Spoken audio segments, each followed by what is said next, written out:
घर में दाखिल हुआ तो देखा बीवी बैठी रो रही है। मैंने पूछा, क्या हुआ? ये आंखें क्यों लाल कर रखी हैं? सब खैरियत तो है ना? कहने लगी, आज उस कमीने ने बीवी के कहने पे उस बुढ़िया को फिर मारा है। उसके सामने एक बुजुर्ग खातून बैठी थी। वो फिर हिचकियों से रोने लगी। मैंने कहा, तुम्हें क्या? वो उसकी मां है, तुम्हारी नहीं। और फिर बुढ़िया जुबान चलाती होगी, बहू के मामलात में दाखिल देती होगी।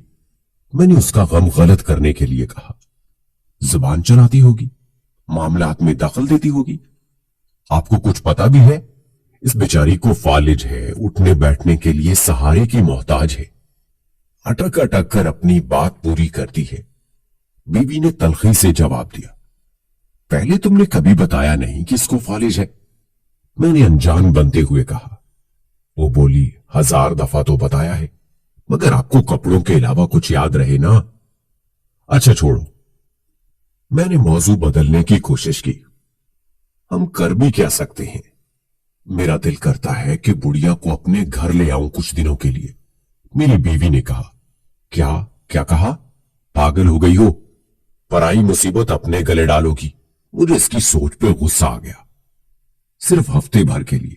उसने मेरे गुस्से को नजरअंदाज करते हुए कहा, शायद वो पहले से ही सब प्लान बनाकर बैठी थी। नहीं नहीं, ये नामुमकिन है। और फिर वो क्यों देने लगा अपनी मां हमको? मैंने कहा, उसकी बीवी कई मर्तबा कह चुकी है कि बुढ़िया कहीं दफा तो हो नहीं सकती। कुत्ते की सी जान है, मरती भी नहीं। बीवी ने कहा, अच्छा ये कहती है वो। मैंने बीवी का दिल रखने के लिए कहा, बस अब आप मान जाएं और उसको अपने घर ले आएं। ये कहती हुई वो मेरे पहलू में आ बैठी। और यही उसका खतरनाक हमला होता है, अपनी बात मनवाने का। अच्छा जी, अब इस बुढ़िया को घर लाने की जिम्मेदारी भी मुझ पर डाल रही हो, और ये तो सोचो कि तुम इसको संभाल भी लोगी। मैंने कहा, अपने बच्चे तो है नहीं, मैं भी घर में सिवाय टीवी देखने की और क्या करती हूं। चलो वो आ जाएगी तो मेरा दिल भी बहला रहेगा। उसने उदासी से कहा, हमारी शादी को 10 साल हो गए थे, मगर औलाद से महरूमी थी।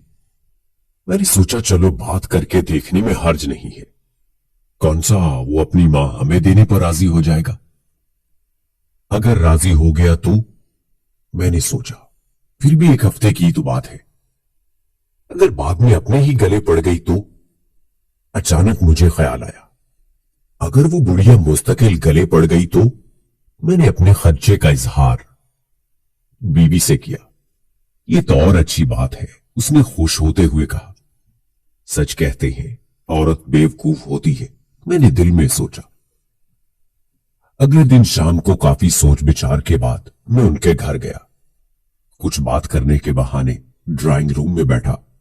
उसने झूठे मुंह भी चाय का नहीं पूछा, तो मैंने अपने प्लान के मुताबिक उससे कहा कि मेरी बीवी फालिज का इलाज कुरान पाक से करना जानती है और वो आपकी वालदा का इलाज करना चाहती है। ये सुनकर उसने किसी खुशी का इजहार न किया, तो मैंने बात जारी रखी कि इसमें मसला यह है कि आपकी वालदा को हफ्ता भर हमारे ही घर पर रहना होगा। आप फिक्र न करें, हम उनका अच्छे से ख्याल रखेंगे। ये सुनकर उसके चेहरे पर शर्मिंदगी और खुशी के मिले जुले असरात पैदा हुए। उसने थोड़ी सी बहस के बाद इजाजत दे दी। मैंने उठते हुए कहा कि इलाज में 15-20 दिन भी लग सकते हैं। उसने और भी खुशी महसूस की। कहने लगा, सलीम साहब, मैं तो चाहता हूं कि मेरी मां ठीक हो जाए, भले महीना लग जाए। और यूं इस तरह अम्मा मुस्तकिल हमारी ही होके रह गई। अगले दिन वो बुढ़िया हमारे घर मुंतकिल हो गई। बस वो बुढ़िया क्या थी, सफेद रूई का गाला सी थी, नूर का एक ढेर सा था, लागर सी, कमजोर सी, जैसे जमाने भर के गम उसके नूरानी झुर्रियों भरे चेहरे पर तहरीर थे। आंखों के बुझते चराग, कपकपाते होंठ। मुनासिब खुराक और देखभाल ना होने की वजह से हालत और ज्यादा खराब थी। मेरी बीवी तो तन मन धन से उसकी खिदमत में लग गई। उसके लिए हर चीज नई खरीदी गई, बिस्तर, कंबल, चादरें, कपड़े, अच्छी खुराक, और खिदमत से अम्मा के चेहरे पर रौनक आने लगी। पता ही न चला महीना गुजर गया। पहले उसकी बहू हर 2 दिन बाद आती रही, फिर 4 दिन का वक्फा हुआ, फिर हफ्ता होने लगा। अम्मा को वापस ले जाने की बात ना उसने की ना हमने। दूसरे महीने में वो एक ही दफा आई, घर की मसरूफियत का रोना रोती रही। तीसरे महीने के बाद उसने आना बंद कर दिया। मैंने बीवी से कह दिया कि अब अम्मा तुम्हारी जिम्मेदारी बन गई है, अब तुम संभालो। बीवी ने खुशी का इजहार किया। यह गालबन 7वां महीना था कि उस आदमी को उसकी बीवी ने कत्ल कर दिया और बाद में वो खुद भी पकड़ी गई और यूं अम्मा सिर्फ हमारी ही होकर रह गई। उधर जैसे जैसे अम्मा की तवानाई बहाल हो रही थी और चेहरे पर रौनक मुस्कान आने लगी थी, वैसे वैसे मेरा कारोबार तरक्की करने लगा। ऐसे लगता था जैसे मुझ पर धन बरसने लगा हो। साल भर में मेरी 3 दुकानें हो चुकी थी। तीसरे साल हम तीनों, मैं, बीवी और अम्मा ने हज की सादत हासिल की। गुलिस्तान जौहर में 500 गज का बंगला खरीदकर वहां शिफ्ट हो गए। अम्मा हमारे साथ 7 साल रहीं। हर पल उनका हमें दुआएं देते गुजरता और हम मियां बीवी खुशी से फूले ना समाते। अजीब करामत यह हुई कि अम्मा की बरकत और दुआओं से अल्लाह रब्बुल इज्जत ने मुझे औलाद से नवाजा। आज वो हमारे दरमियान नहीं, मगर उनकी कमी शिद्दत से महसूस होती है, जैसे कोई अपना कहीं खो गया हो।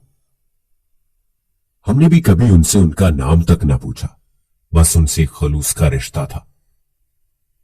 पिछले दिनों मेरी बीवी बहुत खुश थी। वजह पूछी तो कहने लगी, मैंने ख्वाब देखा है। कैसा ख्वाब? मैंने देखा कि महशर का दिन है और सब हैरानों परेशान खड़े हैं। इनमें मैं भी खड़ी हूं कि इतने में अम्मा आई और मेरा हाथ पकड़कर कहने लगी, मुनीरा इधर आ मेरे साथ, तुझे पुल सरात पार करा दूं। मैं उनके साथ चली। हम एक बाग से गुजरे।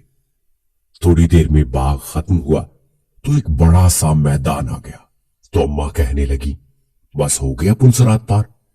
मैं हैरान हुई तो वो भी जोर से हंसने लगी। फिर मेरी आंख खुल गई। मुबारक हो भाई, बहुत अच्छा ख्वाब है, मगर तुम्हें मेरा ख्याल ना आया। कसम से मैं इतनी परेशान थी कि चलो खैर, हमें भी कोई ना कोई मिल ही जाएगा जो पुल सरात पार करा दे।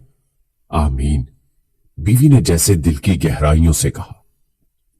और फिर उसको मैंने ये नहीं बताया कि ऐसा ख्वाब मैं भी देख चुका हूं। बस फर्क ये था कि अम्मा ने मेरा हाथ पकड़ते वक्त कहा था, चलो तुम्हें मुनीरा के पास ले चलो, वो पुल सरात के पार तुम्हारा इंतजार कर रहे।